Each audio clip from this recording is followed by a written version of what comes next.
सभी को राम राम, सभी को नमस्कार। आपके अपने YouTube channel Rajasthan GK study के 9 क्लास पर आपका बहुत बहुत स्वागत और हार्दिक अभिनंदन है। आशा करती हूँ कि आप सभी अच्छे होंगे। तो यहाँ पर राजस्थान जीके के आपको है जो कि ज्योग्राफी के, आर्ट ऑफ कल्चर के और हिस्ट्री के इंपोर्टेंट क्वेश्चन सोल्व करवाए जा रहे हैं। चाहे आप बीएसटीसी की तैयारी कर रहे हो या फिर बीपीएटी एग्जाम की या फिर नीट मेंस की या फिर किसी भी कंपटीशन एग्जाम की तैयारी कर रहे हो, क्लास आपके लिए इंपॉर्टेंट रहने वाली है। तो क्लास स्टार्ट करने से पहले आप सभी से रिक्वेस्ट है कि क्लास को एक बार ज्यादा से ज्यादा शेयर कर दीजिए और फटाफट क्लास के साथ जुड़ जाइए। तो देख लेते हैं आज का पहला क्वेश्चन क्या पूछा गया है। क्वेश्चन नंबर 1 में कि तराइन का द्वितीय युद्ध कब हुआ। ऑप्शन 1191, 1192 में या फिर 1196 और डी ऑप्शन में आपको दिया गया है 1198। बताइए क्वेश्चन नंबर 1 का राइट आंसर। तराइन का द्वितीय युद्ध कब हुआ, यही पूछा गया है कि तराइन का द्वितीय युद्ध कब हुआ। तो कब हुआ था, 1192 में। तराइन का जो प्रथम युद्ध है वे तो हुआ था 1191 ईस्वी में और तराइन का द्वितीय युद्ध हुआ था 1192 ईस्वी में। ठीक है, तराइन का प्रथम युद्ध क्वेश्चन बनकर आ सकता है कि तराइन का प्रथम युद्ध कब हुआ, और वो हुआ था 1191 में और तराइन का द्वितीय 1192 में। तराइन का जो प्रथम युद्ध है किसके बीच में हुआ था, तो पृथ्वीराज चौहान तरक्की और मोहम्मद गोरी के बीच में हुआ था। और प्रथम युद्ध में है जो कि पृथ्वीराज चौहान तरक्की की विजय होती है। इसके अलावा तराइन का जो द्वितीय युद्ध है वो 1192 ईस्वी में हुआ था, ये भी पृथ्वीराज चौहान तरक्की और मोहम्मद गोरी के बीच में हुआ था। और इस युद्ध में है जो कि पृथ्वीराज चौहान तरक्की पराजित हो जाती है। ठीक है, क्वेश्चन बनकर आ सकता है यहाँ पे, very very important. Right answer हमारा बी ऑप्शन। क्वेश्चन नंबर देख लेते हैं फटाफट 2। क्वेश्चन बनकर आ सकता है कि तराइन का युद्ध किन किन के बीच में हुआ। ठीक है, क्वेश्चन नंबर 2 में आपसे क्या पूछा गया है कि व्रत राजस्थान के प्रधानमंत्री थे। व्रत राजस्थान के प्रधानमंत्री थे। Very very important question. Options दिए गए हैं आपको, माणिक्यलाल वर्मा,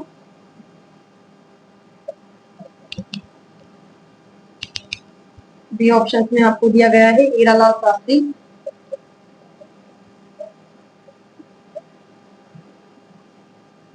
सी ऑप्शन में आपको दे दिया गया है यहाँ पर गोकुल लाल आसरावा, गोकुल लाल आसरावा। और डी ऑप्शन में आपको दे दिया गया है टीकाराम पालीवाल। बताइए क्या करोगे इसका राइट आंसर। क्वेश्चन नंबर 2 का कि व्रत राजस्थान के प्रधानमंत्री थे। कौन थे व्रत राजस्थान के प्रधानमंत्री। तो ये व्रत राजस्थान है, इसका जो निर्माण है ये कब होता है, मुझे बताइए। व्रत राजस्थान का निर्माण कब हुआ था, 30 मार्च 1949 को। ठीक है, और व्रत राजस्थान के प्रधानमंत्री कौन थे, तो हीरालाल शास्त्री। या राइट आंसर हमारा बी ऑप्शन। व्रत राजस्थान के प्रधानमंत्री कौन थे, तो वो थे हीरालाल शास्त्री। क्वेश्चन बनकर आ जाए कि जो व्रत राजस्थान है उसके राज प्रमुख कौन थे, तो क्या करोगे। पूछा जा सकता है कि व्रत राजस्थान के राज प्रमुख थे, तो वो थे मानसिंह दीक्षित, ध्यान में रखना है। ठीक है, या फिर पूछा जा सकता है कि व्रत राजस्थान का है जो कि उद्घाटन करता कौन थे, उद्घाटन करता तो कौन थे बताइए। व्रत राजस्थान का जो उद्घाटन है किसके द्वारा किया गया था, सरदार वल्लभ भाई पटेल के द्वारा, सरदार वल्लभ भाई पटेल के द्वारा। और जो भरत राजस्थान है इसकी जो राजधानी है, भरत राजस्थान की जो राजधानी है वे किसको बनाई गई थी, जयपुर को।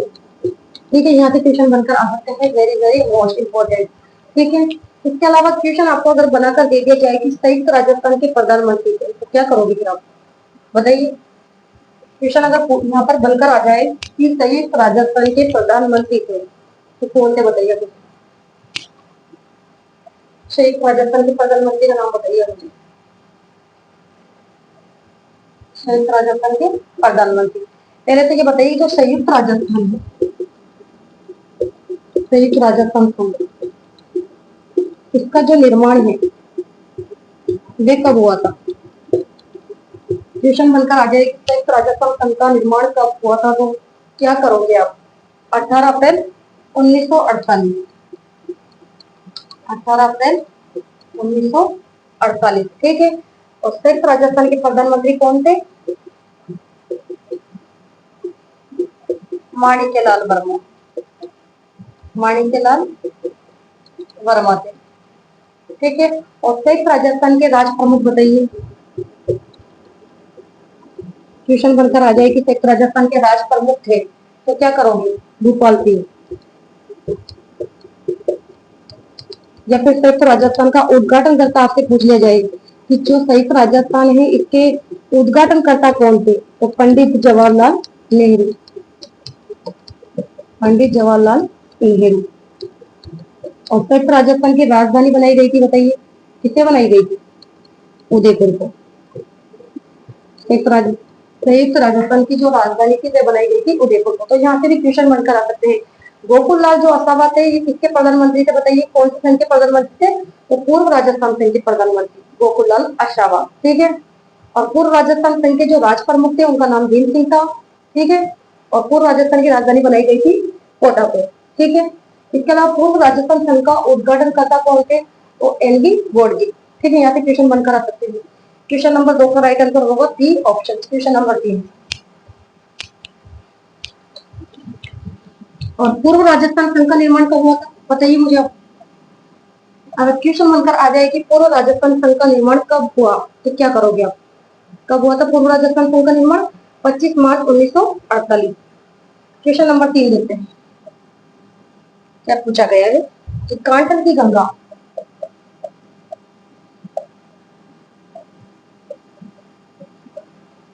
कांटर की गंगा वे कामधेनु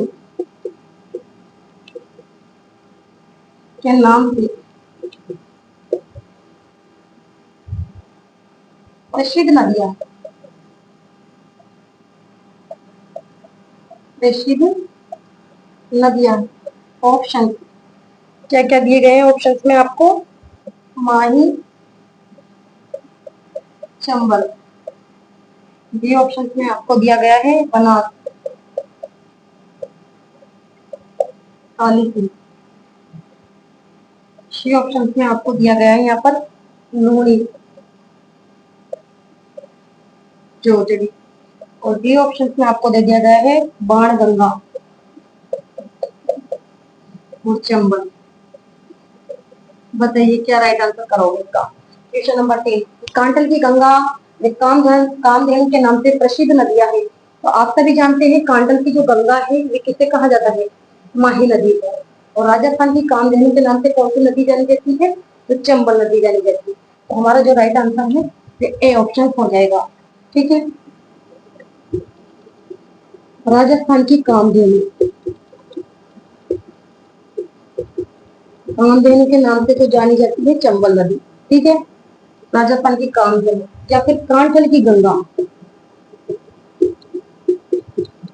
कांठल की गंगा कहलाती है माही नदी, ठीक है। और वन की आशा, वन की आशा के नाम से कौन सी नदी जानी जाती है? बनास नदी, ठीक है। या फिर अर्जुन की गंगा, क्वेश्चन बनकर आ सकता है कि अर्जुन की गंगा के नाम से कौन सी नदी जानी जाती है? तो बाण गंगा, ठीक है। या फिर मारवाड़ की गंगा, मारवाड़ की गंगा के नाम से जानी जाती है लूणी नदी, ठीक है।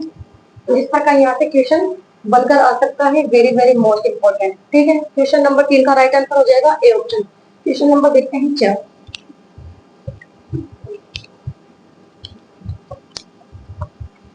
क्वेश्चन नंबर 4 में आपसे क्या पूछा गया है?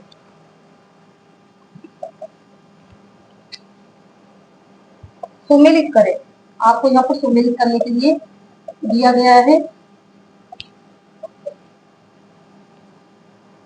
यहाँ पर आपको अरावली शिखर, अरावली शिखर दे दिया गया है और यहाँ दे दिया गया है आपको जिला। तो आपको सुमेलित करने के लिए दिया गया है ये question Raghunathgarh, Sirohi, D option में आपको दिया गया है जरगा, sorry Guru Shikhar. D option में आपको दिया गया है गुरु शिखर।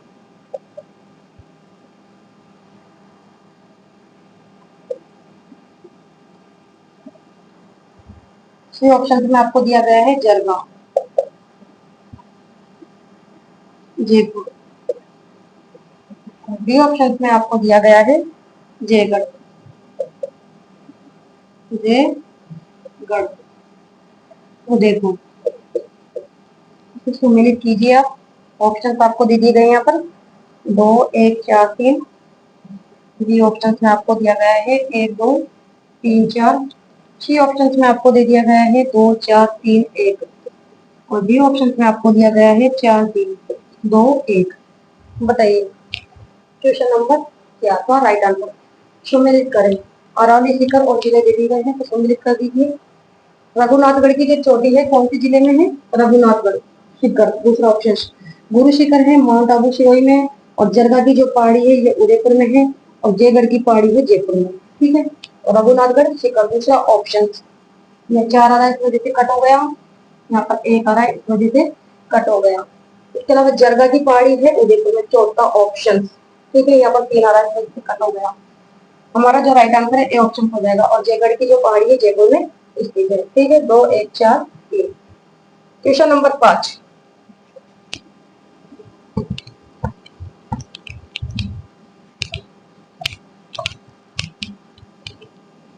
क्वेश्चन नंबर 5 में देख लेते हैं भाई क्या पूछा गया है आपसे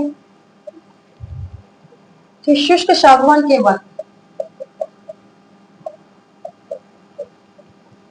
शुष्क सागवान के वन पाए जाते हैं। ऑप्शन कोटा, अलवर, बांसवाड़ा, और डी ऑप्शन में दे दिया गया है जैसलमेर। बताइए क्या राइट आंसर करोगे इसका कि शुष्क सागवान के वन पाए जाते हैं। तो शुष्क सागवान के जो वन है राजस्थान के कौन से जिले में पाए जाते हैं देख लीजिए आप सभी जानते हैं जो शुष्क सागवान के वन है, शुष्क सागवान के जो वन है ये राजस्थान के दक्षिणी क्षेत्र में पाए जाते हैं। राजस्थान के दक्षिणी क्षेत्र में पाए जाते हैं। आप देख लीजिए ये राजस्थान का जो दक्षिणी जिला है वो कौन सा है? 4 ऑप्शन में तो बांसवाड़ा है। ठीक है, यहाँ राइट आंसर हमारा सी ऑप्शन हो जाएगा। शुष्क सागवान के वन है जो कि राजस्थान के दक्षिण क्षेत्र में पाए जाते हैं, यानी राजस्थान के कौन से जिले में पाए जाते हैं? डूंगरपुर और बांसवाड़ा। क्वेश्चन बनकर आ जाए कि सागवान के वन राजस्थान के किन जिलों में पाए जाते हैं? तो डूंगरपुर, बांसवाड़ा और राजस्थान के दक्षिणी क्षेत्र में पाए जाते हैं। ठीक है, कोटा में तो कैसे वन पाए जाते हैं? मिश्रित पतझड़। कोटा में पाए जाते हैं मिश्रित पतझड़ वन। और अलवर में कैसे वन पाए जाते हैं? तो मिश्रित पर्णपाती वन, मिश्रित पर्णपाती वन। ये जयपुर, अलवर इन जिलों में विशेष रूप से पाए जाते हैं। जैसलमेर में आप सभी जानते हैं मरुस्थलीय, मरुस्थलीय वन पाए जाते हैं। ठीक है, यहाँ राइट आंसर हमारा हो जाएगा सी ऑप्शन। क्वेश्चन नंबर देख लेते हैं 6।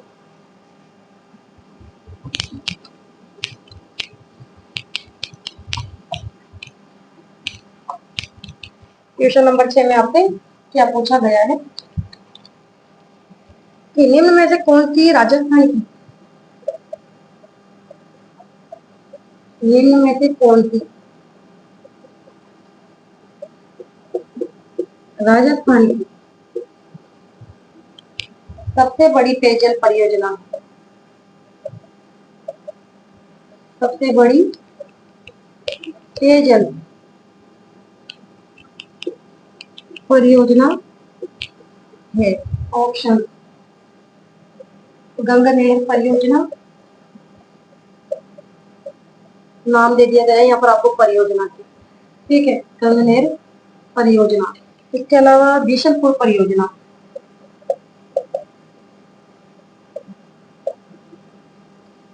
सी ऑप्शन में आपको दे दिया गया है नर्मदा नहर परियोजना, और डी ऑप्शन में आपको दे दिया गया है जाखम परियोजना। बताइए क्या राइट आंसर करने वाले हैं उसका, कि निम्न में से कौन सी राजस्थान की सबसे बड़ी पेयजल परियोजना है। तो आप सभी जानते हैं राजस्थान की सबसे बड़ी पेयजल परियोजना है बीसलपुर परियोजना। ठीक है, यहाँ राइट आंसर हमारा बी ऑप्शन हो जाएगा। और जो ये बीसलपुर परियोजना है ये कौन सी नदी पर है, तो ये है बनास नदी पर। ठीक है, अगर क्वेश्चन बनकर आ जाए कि बीसलपुर परियोजना कौन सी नदी पर है, तो बनास नदी पर है। इसके अलावा बीसलपुर परियोजना पर कौन सा बांध है, तो बीसलपुर बांध बना हुआ है इसे, बीसलपुर बांध। और ये बीसलपुर बांध कहाँ पर है, टोंक में। इसका निर्माण हुआ था 1999 ईस्वी में। ठीक है, और राजस्थान की सबसे बड़ी पेयजल परियोजना है। इसके अलावा क्वेश्चन बनकर आ सकता है कि बीसलपुर जो परियोजना है इससे लाभान्वित जिले हैं। बताइए मुझे आप, लाभान्वित जिले कौन से हैं जिनको बीसलपुर परियोजना से पानी मिल रहा है। बताइए कौन से जिले हैं, एक तो है जयपुर, इसके अलावा टोंक और अजमेर। ये जिले बीसलपुर परियोजना से लाभान्वित जिले हैं। ठीक है, गंगनेर जो परियोजना है कौन सी नदी पर स्थित परियोजना है, तो आपको ध्यान में रखना है सतलज नदी। क्वेश्चन बनकर सकता है कि गंगनेर जो परियोजना है किस नदी पर है, तो सतलज नदी पर। और नर्मदा नहर परियोजना है नर्मदा नदी पर। ठीक है, और जाखम परियोजना आप सभी जानते हैं जाखम नदी पर है, और प्रतापगढ़ की परियोजना है जाखम परियोजना। ठीक है, क्वेश्चन नंबर देखते हैं नेक्स्ट 7।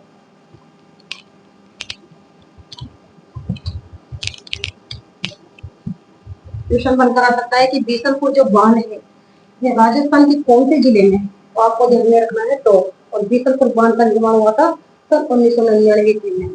ठीक है, जनगणना 2011 के अनुसार, जनगणना 2011 के अनुसार सर्वाधिक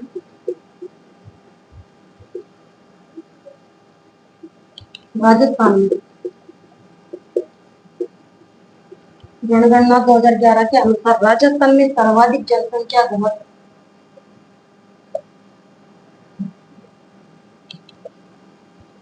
वाला जिला। ऑप्शन भरतपुर, बी ऑप्शन में जयपुर, सी ऑप्शन में जैसलमेर और डी ऑप्शन में दौसा। बताइए क्या करोगे राइट आंसर, कि जनगणना 2011 के अनुसार राजस्थान में सर्वाधिक जनसंख्या घनत्व वाला जिला है। तो आप सभी जानते हैं सर्वाधिक जनसंख्या का घनत्व कौन से जिले में पाया जाता है, तो जयपुर में। कितना जनसंख्या घनत्व है इसका, 595। ठीक है, 2011 के अनुसार सर्वाधिक जनसंख्या घनत्व वाला जिला कौन सा है, पहले नंबर पर जयपुर, और दूसरे नंबर पर कौन सा है, भरतपुर, तीसरे नंबर पर है दौसा, चौथे नंबर पर है अलवर।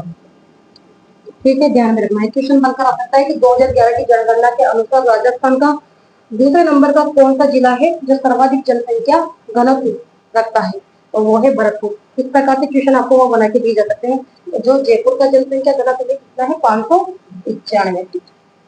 ठीक है, और भरतपुर का है 503। दौसा का आप सभी जानते हैं 476 है, और अलवर का 438 है। ठीक है, क्वेश्चन बनकर हो सकता है कि न्यूनतम जनसंख्या घनत्व वाला जिला कौन सा है, तो वो है जैसलमेर पहले नंबर पर। ठीक है, और दूसरे नंबर पर है बीकानेर, तीसरे नंबर पर है बाड़मेर, चौथे नंबर पर है चूरू। ठीक है, तो जैसलमेर का जो जनसंख्या घनत्व है कितना है, 17 है। और बीकानेर का आप बताइए मुझे कितना है, बीकानेर का 78 है, और बाड़मेर का है 92। ठीक है, और चूरू का कितना है, 143। इस प्रकार से आपको ध्यान में रखना है। तो सर्वाधिक जनसंख्या घनत्व वाला जिला है जयपुर, और न्यूनतम जनसंख्या घनत्व वाला जिला है जैसलमेर। जैसलमेर का कितना है, 17। बीकानेर का 78 है, बाड़मेर का 92 है, और चूरू का 143 है। क्वेश्चन नंबर देख लेते हैं 8।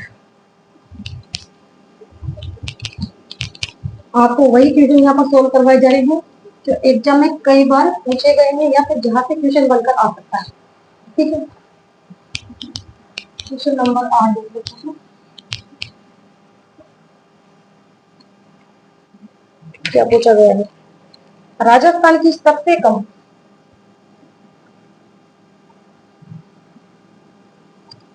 राजस्थान की सबसे कम अंतरराज्यीय सीमा अंतरराज्यीय सीमा किस राज्य से लगती है।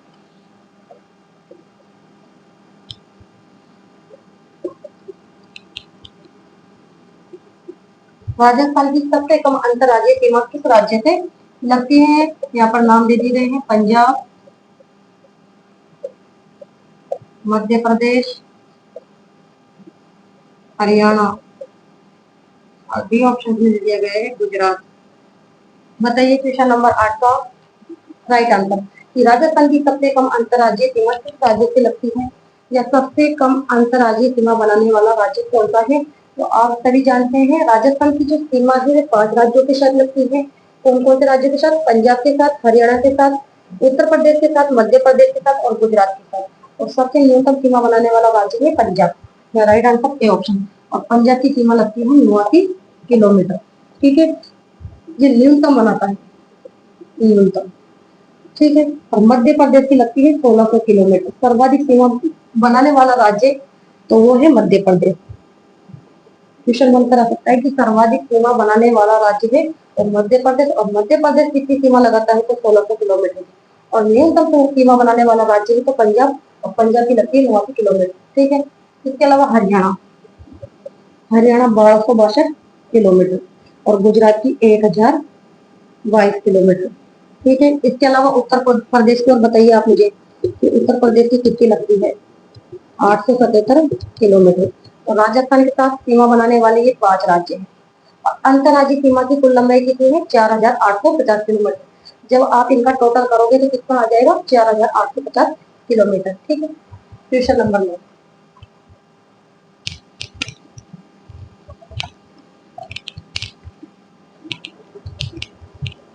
क्वेश्चन नंबर 9 देख लेते हैं कि हल्दी घाटी के युद्ध को,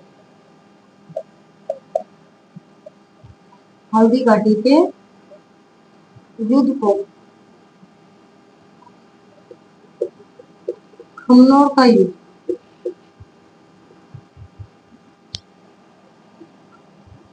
किस विद्वान ने कहा।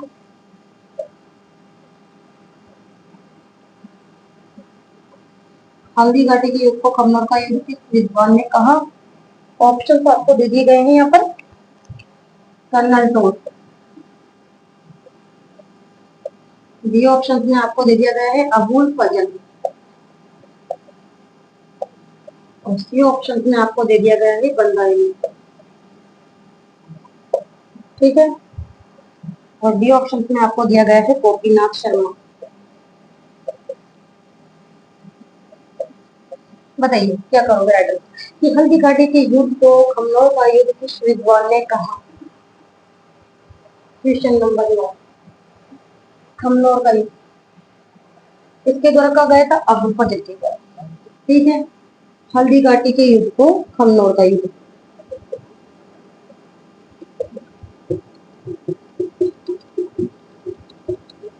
खमनोर का युद्ध किसने कहा तो वो अबुल फजल ने कहा था। एक क्वेश्चन बनकर आ सकता है कि हल्दी घाटी के युद्ध को गोगुंडा का युद्ध, हल्दी घाटी के युद्ध को गोगुंडा का युद्ध किसने कहा तो किसने कहा था बंदाई ने। ठीक है, या फिर हल्दी घाटी के युद्ध को मेवाड़ का थर्मोपल्ली युद्ध किसने कहा है। ठीक है, क्वेश्चन बनकर आ सकता है कि मेवाड़ की थर्मोपल्ली,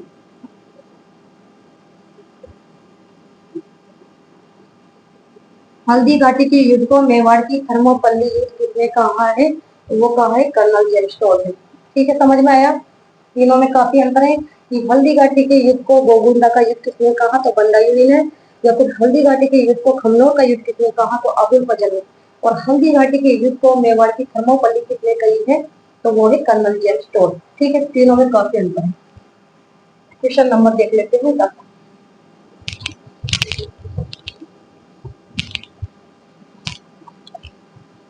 क्या पूछा गया है क्वेश्चन नंबर 10 में आपसे कि प्रसिद्ध किराणु का मंदिर,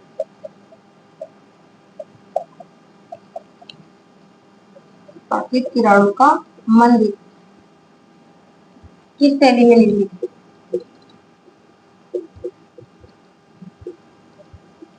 किस शैली में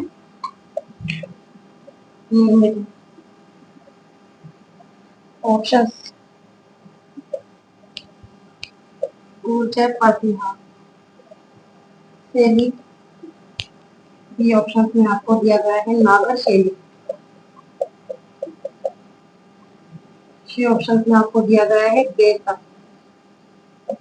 शैली, और डी ऑप्शन में आपको दिया गया है द्रविड़ शैली। बताइए क्या करोगे राइट आंसर। कि प्रसिद्ध किराणु का मंदिर किस शैली में निर्मित है, तो कौन सी शैली में निर्मित है? गुर्जर प्रतिहार कालीन शैली में। ठीक है, या राइट आंसर हमारा ए ऑप्शन। और जो किराणु का मंदिर है ये बताइए कहाँ पर, किराणु का मंदिर कहाँ पर, कौन से जिले में?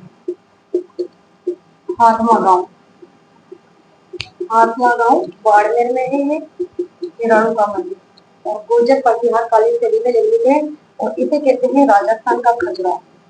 क्वेश्चन बनकर आ सकता है कि राजस्थान का खजुराहो कहलाता है, तो वो कहलाता है किराणु का मंदिर, किराणु का सोमेश्वर मंदिर। ठीक है, या राइट आंसर हमारा हो जाएगा ए ऑप्शन। क्वेश्चन नंबर देखते हैं लास्ट 11।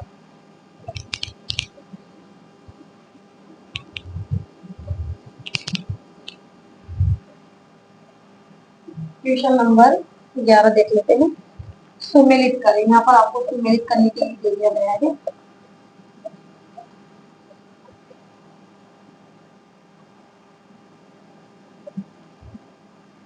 शहरिया।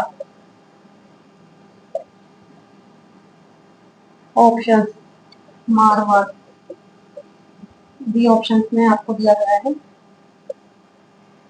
कथोड़ी,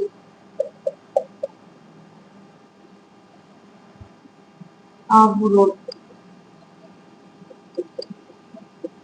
सी ऑप्शन में आपको दिया गया है गरासिया मेवाड़,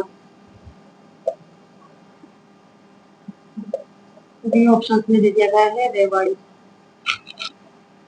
रेबाड़ी 12। तो आप इसे सम्मिलित कीजिए। ऑप्शन यहाँ पर आपको दिए गए हैं क्या क्या, 4 3 1 2। बी ऑप्शन में आपको 3 2 4 और 1। सी ऑप्शन में आपको दिया गया है 2 1 3 4, और डी ऑप्शन में आपको दिया गया है 4 3 2 1।